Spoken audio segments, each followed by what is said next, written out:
معرفی نوع‌های گوناگون هنرهای مردمی و تاریخ مختصر آنها از فرهنگنامه‌ها در بخشی از سلسله هنرهای مردمی.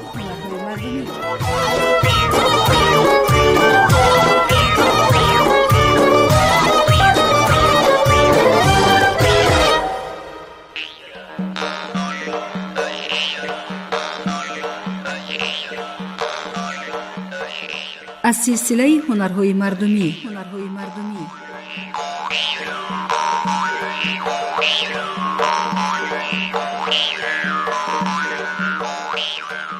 تنورسازی. سلام شنوندگان گرامی.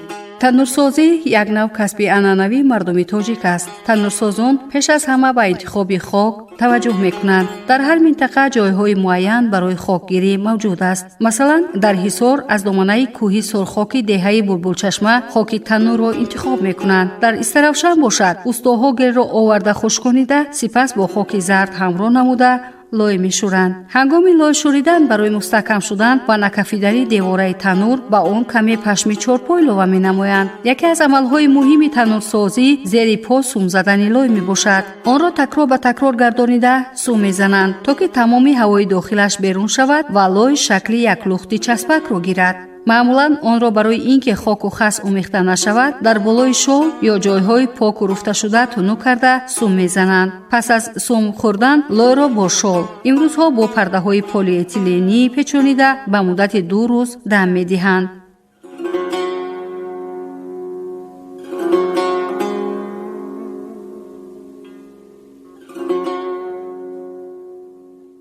تنور از 3 قسم عبارت است. قسم اول را تخته اول مینامند که درازیش تقریبا 3 متر و برش 35 تا 40 سانتی متر می شود. تخته اول را بعد از تنو کردن و درست شکل نمودن نوک‌هایش را به هم آورده می پیوندند. پس از 4-5 ساعت که آن کمی سخت شد دیوارهای آن را از درون با اسباب غوندک و از بیرون با دسته می کوبند تا که مستحکم و هموار گردد. سپس قسمت یا تخته دوم را به همین طرز تیار کرده از بالا به تخته یکم پیوند می‌سازند. تخته دوم اندکی قانوس شکل بوده از قسم پایانی خود به تخته یکم به واسطه دندانه پیوست کرده می شود. دیوارهای تخته را باز با دسته و غوندک کوفته پیوندی آنها را قوی می‌گردانند. قسم سوم را دهانه می‌نامند که دیوارهایش باریک‌تر از تخته‌های دیگر است. شکل دهانه نیز به قانوس مانند می‌باشد. پس از به هم آوردن نوک‌های دهانه و به بالای تخته دوم استوار نمودن با دسته و غوندک از درون و بیرون زده پیوندها را محکم می‌نمایند. گل دهان تنور را با آب اندک ملایم‌تر کرده به شکل دوره لب می‌برند. معمولاً اندازه دهان تنور نانپزی 50 سانتی متر و تنور برای سمبوسه پزی 65 تا 70 سانتی متر است. بعضاً موافق سفارش مزاجان استاها اندازه‌ها را تغییر می‌دهند.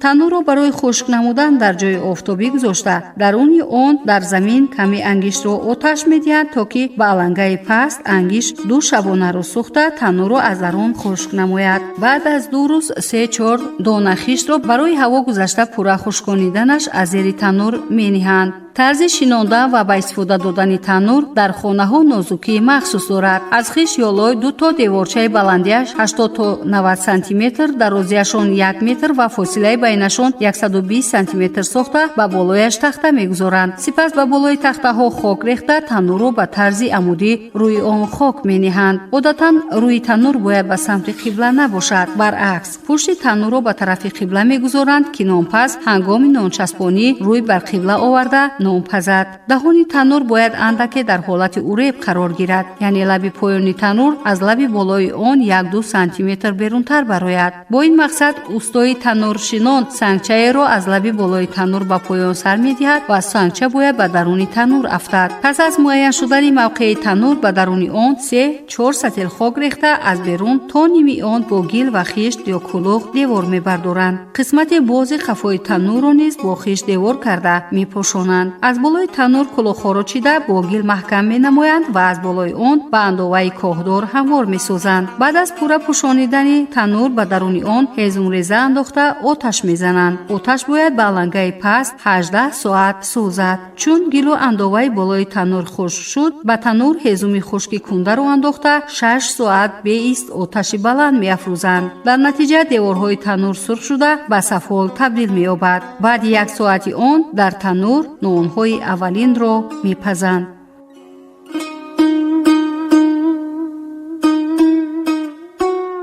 تنور وابسته به صفت، مهارت استا و طرز استفاده بردنش تا 10-15 سال خدمت میکند. فعالیت تنورسازان به کسب کلالی نزدیک بوده. سعید امیر کلال را پیر خود میشمارند. این زمان است با فراهم آوردن شرایط مساعد بر رشد صاحبکاری خردمیانه در کشور، چه شخصان علاوه و چه کارگاه‌های خرد در این زمینه در ساختن تنورهایی که امکانی از یک جای به دیگر جای بردنشان آسان و قلای است، ساخته و فروش برآورده می شود.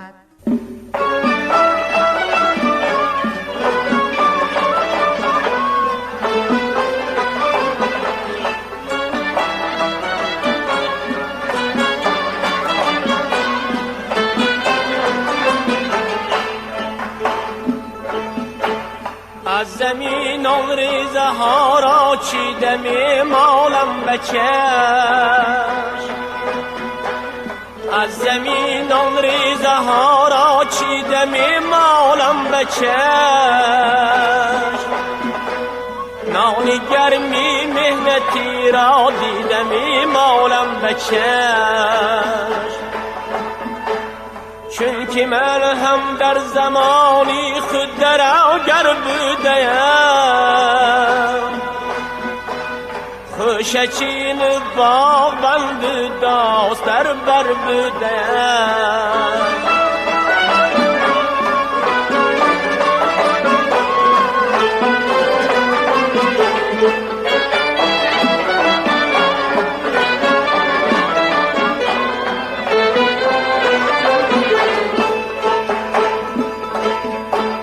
گوش می کردم سرودی مرد خیرمن کبرا،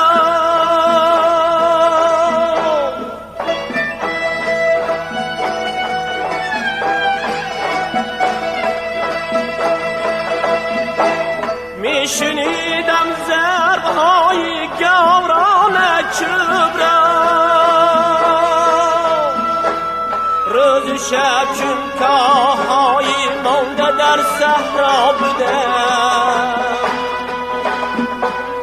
در پریشانی چو بادی بی سر و بی پا بودم.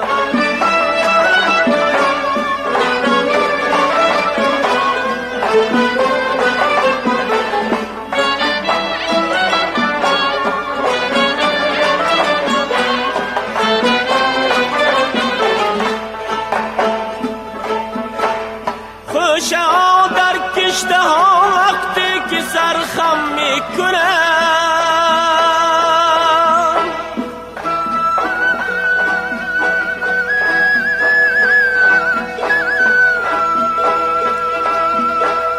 شادی و خرسندی خورد کلازم میکنم، از زمین آن ریزه ها را چیده می مالم بچشم،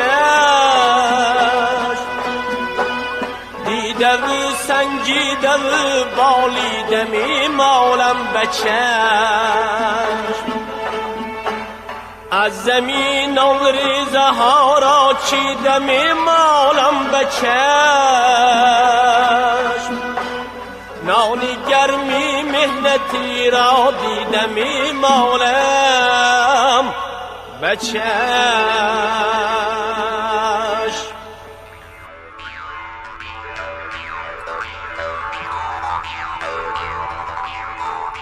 پایان برنامه از سلسله هنرهای مردمی.